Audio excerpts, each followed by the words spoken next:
Hi అండి, welcome back to మగవా YouTube channel. ఈరోజు అయితే టమాటో రైస్ చేస్తున్నా. సో టమాటో రైస్ చేస్తూ మీతో మాట్లాడతా. సో ఒకసారి ప్రాసెస్ అయితే చూస్తూ ఉండండి. సింపుల్ ప్రాసెస్లో చెప్పేస్తా. ముందుగా అయితే ఇంగ్రీడియంట్స్ అన్నీ రెడీగా పెట్టుకోండి. నెయ్యి, జీడిపప్పు, ఆనియన్స్, పచ్చిమిర్చి, మసాలా దినుసులు అన్నీ మీరు ఇష్టం ఉంటే అన్నీ వేసుకోవచ్చు. అండ్ మిల్ మేకర్ కూడా కొంచెం సాల్ట్, హీట్ వాటర్ లైట్గా గోరువెచ్చని నీళ్ళలో వేసి ఒక 10 మినిట్స్ మనం ఈ ఆనియన్స్ కట్ చేసుకునే అంతలోపు అవి కొంచెం నానతాయి అన్నమాట వాటర్లో. సో అట్లా వేసి పెట్టుకోండి. ఇంట్రెస్ట్ ఉంటే వేసుకోండి, లేదా స్కిప్ చేయొచ్చు. గ్రీన్ పీస్ కూడా యాడ్ చేసుకోవచ్చు ఇందులో. ఏ ప్రాసెస్ అయినా మన అవైలబిలిటీని బట్టి, మనకున్న రీసోర్సెస్ బట్టి చేసుకోవాలి. సో కుకింగ్ కూడా అంతే. కాబట్టి నేను ఇక్కడ అవైలబుల్గా ఉండేవన్నీ వేయడానికి అయితే ట్రై చేశా. సో ముందుగా అయితే నెయ్యి వేసుకొని దాంట్లో జీడిపప్పుని అయితే రోస్ట్ చేసుకున్నా. మనం ఇక్కడ ఇంత ప్రశాంతంగా బతుకుతున్నామంటే అక్కడ బార్డర్స్లో జరిగే వార్ గురించి అన్నీ తెలిసి కూడా మనం ఇక్కడ ప్రశాంతంగా బతుకుతున్నామంటే దానికి రీజన్ ఆర్మీ మ్యాన్స్, అంటే మన సైనికులు, మన దేశ సైనికులు. ఈ విషయం గురించి నేను మాట్లాడాలనుకుంటున్నా, కానీ కొన్ని సెన్సిటివ్ మ్యాటర్స్ గురించి పూర్తిగా అవగాహన ఉంటే తప్ప మాట్లాడకూడదు అనేది నేను తెలుసుకోవాలి. దాని గురించి టోటల్గా నాలెడ్జ్ గెయిన్ చేసుకున్న తర్వాతే నేను నోరు విప్పాలని ఆగుతున్నా. సో స్టార్టింగ్ డే నుంచి నేను ఇప్పటి వరకు తెలుసుకున్న ఇన్ఫర్మేషన్, గ్యాదర్ చేసిన ఇన్ఫర్మేషన్ అయితే ఒక వీడియో లాగా ఎడిట్ చేసి పెడదామని చూస్తున్నా. సింపుల్గా నార్మల్ భాషలో చెప్పాలంటే పొలాల మధ్యలో ఉన్న గట్టు గురించి గొడవలు జరుగుతాయి కదా, గట్ల మధ్య గొడవలు, పక్కన వాళ్ళ భూమిని ఆక్రమించుకోవడం వల్ల జరిగే గొడవలు. సో ఇది దేశాల మధ్య జరుగుతున్న వారు అనమాట. అది పాకిస్తాన్కి, ఇండియాకి మధ్య జరిగే యుద్ధము. దానికోసము అమాయకుల ప్రాణాలు తీశారు. సో దాని గురించి నేనైతే క్లియర్గా ఒక వీడియో అయితే చేస్తా. ఈ లోపు మధ్యలో కొంచెం మన మసాలా ఇంగ్రీడియంట్స్, లవంగాలు, యాలకులు, దాల్చిన చెక్క, ఇలా నెక్స్ట్ స్టార్ ఫ్లవరు, అనాస పువ్వు, ఇలా మీకు అవైలబుల్గా ఏమేమి ఉన్నాయో అన్ని ఇంగ్రీడియంట్స్ లిమిటెడ్గా వేసుకోండి. ఎందుకంటే ప్రతి దాంట్లో ఔషధ గుణాలు అయితే ఉంటాయి. దాన్ని హెవీగా వాడితేనే అప్పుడు మనకి ప్రమాదం అన్నమాట. అది ఎంత మంచి వస్తువైనా సరే అతి ఎప్పటికీ అనర్థమే. కాబట్టి చాలా లిమిటెడ్గా వేసుకోండి ఏ మసాలా ఐటమ్స్ అయినా కానీ. దీనికోసము కొబ్బరి పాలను రెడీ చేసి పెట్టుకోండి, టమాటా ప్యూరీ రెడీ చేసి పెట్టుకోండి, రైస్ కడిగి నానబెట్టుకోండి పక్కకి. ఇంట్రెస్ట్ ఉంటే బాస్మతి రైస్తో చేసుకోవచ్చు, లేదంటే ఇంట్లో ఉండే నార్మల్ రైస్తో కూడా చేసుకోవచ్చు.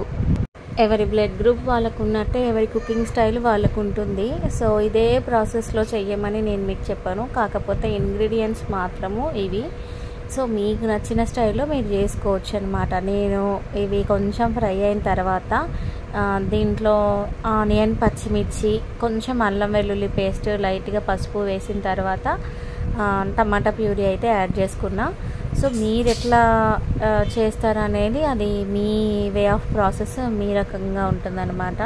అయితే ఈ సందర్భంగా ఇంకొక విషయం కూడా నేను చెప్పాలనుకుంటున్నా ఎప్పటి నుంచో. అదేంటంటే నేను నార్మల్గా మన జాబ్స్కి సంబంధించిన నోటిఫికేషన్ ఎప్పుడైనా వస్తే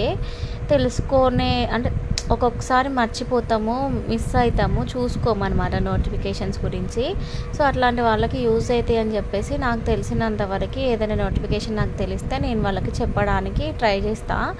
సో అయితే దానికి ఒక కామెంట్ వచ్చిందనమాట. ఏంటి అంటే, ఈయన చెప్పే బదులు నువ్వే అప్లై చేసుకొని నువ్వు ఒక జాబ్ అయినా కొట్టొచ్చు కదా అని ఒక కామెంట్ వచ్చింది. అది మన నార్మల్గా యూట్యూబ్లో నుంచి అయితే ఎప్పుడు రాలేదు నెగిటివ్గా, బట్ FBలో, ఫేస్బుక్లో పెట్టినప్పుడు వచ్చింది. అయితే ఇదే ప్రాసెస్లో మామూలుగా ఒక జాతకాలు చెప్పేవాడికి వాడి జాతకమే వాడికి తెలియక మన జాతకాలు చెప్తాడా అని చెప్పేసి ఒక నానుడి ఉంటుంది, అనేస్తారనమాట, ప్రావర్బ్. సో అదేవిధంగా ఇప్పుడు నేను చెప్పేదాన్ని నాకే జాబు రాదు కానీ నేను చెప్తున్నా అనే రకంగా వాళ్ళకి అర్థమైంది. సో పర్సన్ మనకు తెలియదు వాళ్ళు ఎవరో. సో అయితే నా ఉద్దేశం ఏంటి అంటే, ఒక టీచర్ పని ఏంటి, తనకి అన్నీ అర్థమయ్యేలా చెప్పడం వరకే తన పని. కానీ టీచరే అన్ని జాబులు అయితే చేయలేరు కదా.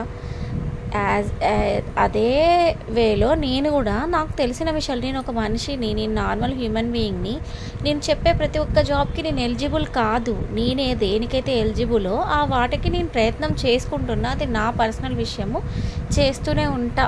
అది నాకు 45 ఇయర్స్ ఉన్న వరకు ఏజ్ లిమిట్ ఉన్నంత వరకు మనకి కొన్ని జాబ్స్కి అయితే మనం ఎలిజిబుల్ అవుతాము. మనం ఎంత ప్రయత్నించినా కొన్నిసార్లు మనకి ఏదో అంటారు కదా, గుమ్మడికాయ అంత కష్టపడినా ఆవగింజంత అదృష్టం ఉండాలని. మేబీ నా తలరాతలో అదృష్టం లేదనుకుంటా, అందుకే నాకు డిలే అవుతుంది. అయినా నేనేం హోప్స్ వదిలేసుకొని అయితే లేను, ప్రయత్నం అయితే చేస్తున్నా. అందరికీ ఇది కొంచెం వింతగా అనిపించవచ్చు, ఏమో చదువుకుంది ఇట్లా చేస్తుంది ఎందుకు, ఇవన్నీ మీకు అవసరమా అని చెప్పి మాట్లాడే వాళ్ళు ఉన్నారు. లేదు మేడం, మీరు చేసేది చాలా మంచి పని, మీరు ఖచ్చితంగా ఇట్లనే చేస్తూ ఉండండి, మీరు చెప్పే విషయాలు ఉపయోగపడుతున్నాయి అక్క అని చెప్పి పర్సనల్గా నన్ను అనేవాళ్ళు ఉన్నారు, అప్రిషియేట్ చేసే వాళ్ళు కూడా ఉన్నారు. సో ఫైనల్గా నేను ఏం చెప్పదలుచుకున్నా అంటే, మనం ఏ పని చేసినా దాంట్లో పాజిటివ్గా ఆలోచించే వాళ్ళు ఉంటారు, నెగిటివ్గా కూడా ఆలోచించే వాళ్ళు ఉంటారు. సో ఈ ఆలోచించే వాళ్ళ కోసం కాకుండా మన గురించి అర్థం చేసుకునే వాళ్ళు ఒకళ్ళు ఉన్నా మనకి సరిపోతుంది జీవితానికి. కాబట్టి వాళ్ళు అర్థం చేసుకున్నా చేసుకోకపోయినా, వాళ్ళకి అర్థమైనా కాకపోయినా నేను చెప్పాలనుకునే విషయాలని చెప్తున్నా. ఉపయోగించుకునే వాళ్ళు ఉపయోగించుకుంటారు, అవసరం లేని వాళ్ళు ఎంతో స్క్రాప్ ఉంది యూట్యూబ్లో, ఫేస్బుక్లో, దీంతో పాటు ఇదొకటి అనుకొని స్కిప్ చేసేస్తారు.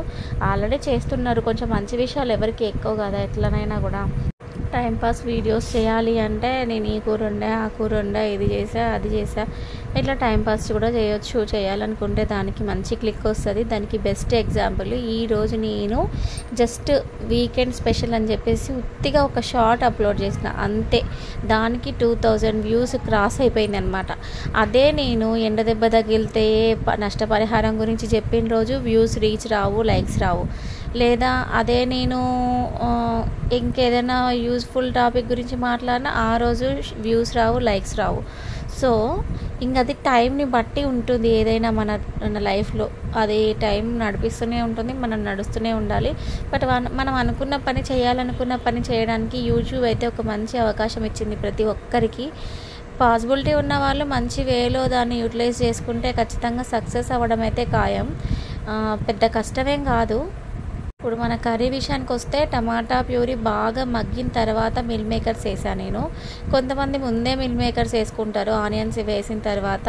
నేనేమో కొంచెం ఆ టమాటా ప్యూరీ, గ్రేవీ, అదంతా కారం ఇవంతా మిల్ మేకర్స్కి పట్టితే కొంచెం మంచి టేస్ట్ వస్తాయని చెప్పేసి నేను టమాటా ప్యూరీ మగ్గిన తర్వాత వేసా. అంతేకాదు ఆయిల్ కూడా పైకి తేలాలన్నమాట.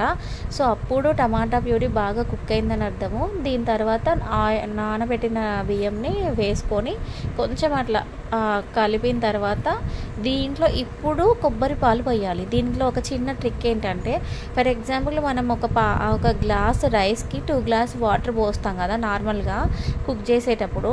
ఇలాంటప్పుడు ఏం చేయాలి అంటే 1 గ్లాస్ వాటర్ పోసి కొబ్బరి పేస్ట్ని రెడీ చేసుకోవాలి. ఇంకొక గ్లాస్ వాటర్ అడ్జస్ట్ చేసుకొని పోయాలన్నమాట. దీనికి కొంచెం కొబ్బరి పాలు పోసి మనం ఏదైనా కుక్ చేస్తే వాటర్ క్వాంటిటీ అనేది ఎక్కువ పడతాయి అన్నమాట రైస్ ఉడకడానికి. సో దాన్ని మీరు అడ్జస్ట్ చేసుకొని వాటర్ లెవెల్స్ చూసుకొని పోసుకోండి. సో నాకైతే ఈరోజు వాటర్ సరిపోక మళ్ళీ ఇంకొక 1 గ్లాస్ పోసా. ఒక్క గ్లాసు రైస్కి 3 గ్లాస్ వాటర్ పట్టినాయి అనమాట. ఎందుకు అంటే కొబ్బరి పాలు వేయడం వల్ల. కొబ్బరి పాలు కూడా పిల్లల హెల్త్కి చాలా మంచిది. అప్పుడప్పుడు వంటలలో వాడడం వల్ల కొంచెం మంచి హెల్త్ బెనిఫిట్స్ కూడా ఉంటాయి మనకైనా పిల్లలకైనా. సో మా పాప ఎప్పటి నుంచో అడుగుతున్న ఈ పులావ్ అయితే రెడీ అయిపోయింది. కొబ్బరి పాలు విత్ టమాటా పులావ్ అన్నమాట. వీడియో నచ్చితే లైక్ చేయండి, షేర్ చేయండి, subscribe. Thank you for watching Maguva YouTube channel.